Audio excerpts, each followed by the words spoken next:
Good morning, everyone. Welcome to Crazy News Friday. I'm RJSMITH, your host, and today I want to talk about that crazy pilot who tried to freaking crash the plane into the ground. But I'm going to give you a perspective on it you haven't heard on the news. So hang with me. I think you're going to like it. Are you ready? Then let's go.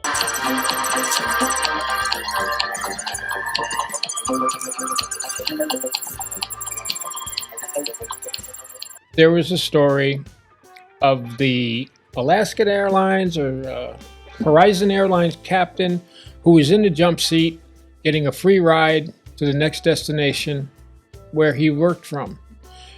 What nobody expected was that this freaking, I want to call him Captain Idiot.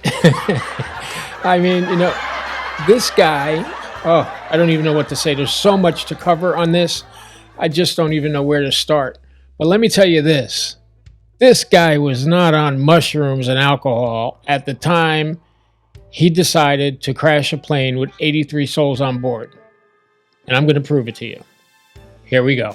Off-duty pilot riding in a plane's cockpit is now in custody after allegedly trying to turn off the engine of an Alaska Airlines flight while it was midair on Sunday. I'll give you a heads up. We've got the guy that tried to shut the engines down out of the cockpit, and he doesn't sound like he's causing any issue in the back right now. Of course he doesn't have any issues now. He's in the back, where he's trying to open the emergency door. I mean, thank God for the passengers. So yeah. He might not have been a threat to the pilot anymore, but he was a threat to that plane. Other than that, we want law enforcement as soon as we get on the ground and park. 44-year-old Joseph David Emerson is facing 167 counts, including 89 counts of attempted murder. 163 counts? Holy shit. He is screwed, people. Okay. You don't get that many counts and skip away with it. You're going to get found guilty of something, and probably of the top 3 charges. So, 83 counts of attempted murder. That's a life sentence for every count. Wow. The suspect was traveling in the flight deck jump seat for auxiliary passengers when he, quote, unsuccessfully attempted to disrupt the operations of the engines yesterday. The plane was en route from Washington State to San Francisco, but was diverted to Portland. Local law enforcement and the FBI are investigating the incident. Yeah, the FBI is investigating, and a whole bunch of other federal agencies as well, I'm sure. Wow, I mean, it just blows my mind. This is incredible.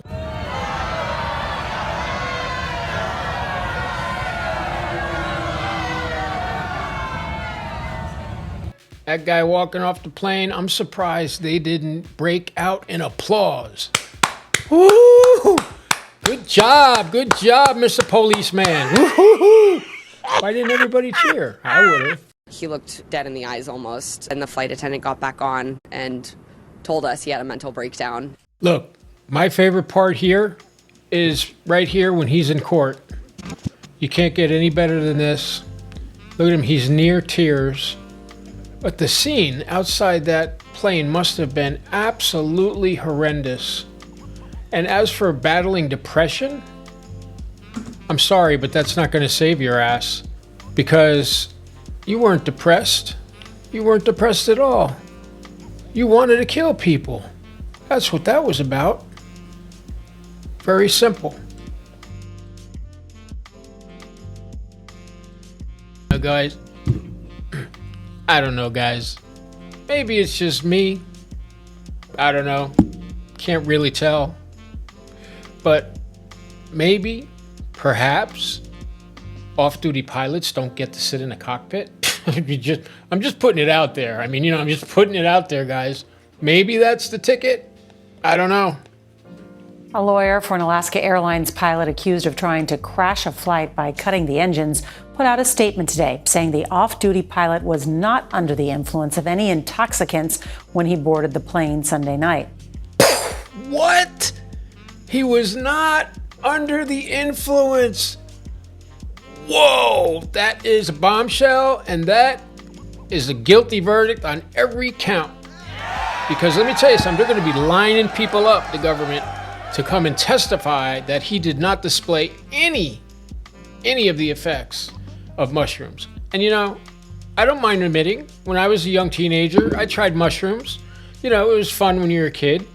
But you know, this guy, first of all, wait, let me stop right here. This guy would not have been able to pack a bag, go through security, maybe get a coffee, and then get on the plane and nobody's noticing that this guy is tripping his balls off. I don't buy it.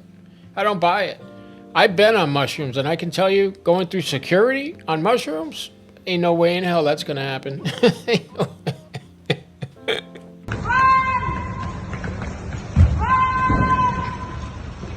According to federal documents, Joseph Emerson threw his headset across the cockpit and said, "I am not okay," before grabbing both red engine shutoff handles. Documents go on to say, after a brief physical struggle with the pilots, Emerson exited the cockpit. This entire ordeal lasting 90 seconds. Shut the front door. What? 90 seconds. Think about that, guys. 90 seconds defines his entire life. His life, as he knows it, is over. And it only took 90 seconds to throw it away. That's why I constantly tell you guys, always think first before you do anything. You know, it's not worth ruining your life. Oregon state documents say Emerson told police he was in a mental crisis and had not slept in 40 hours, and that he said he'd eaten magic mushrooms 48 hours prior. And it acts on a kind of serotonin receptor. Body metabolizes magic mushrooms really fast. So within 3 hours, you're in full effect. And then after that, you got maybe 12 hours and then it's gone. It's just gone, guys. It doesn't last 48 hours. Okay? He could not have been tripping 48 hours after eating magic mushrooms. Maybe if it was some blotter or if it was mescaline. I don't know if they make that anymore. But not mushrooms, guys.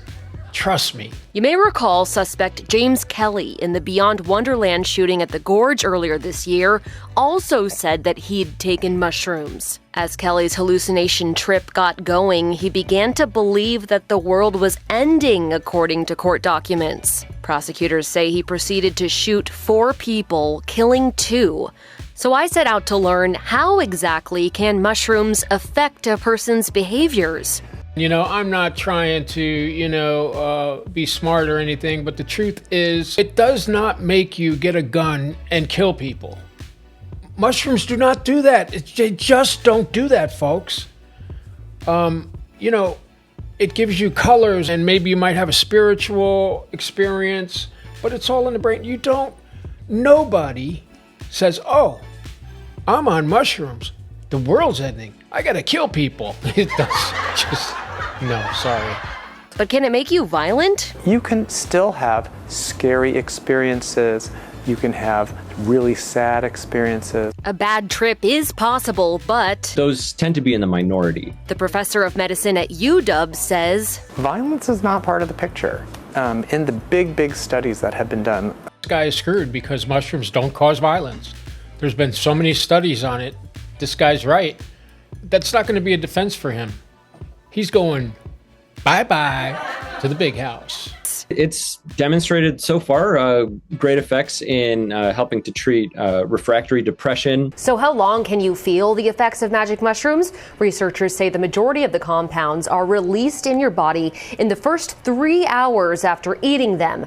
But they say it depends on the person, strength of the mushroom, and the dose. Moral of the story: don't do mushrooms if you think you're going to kill somebody.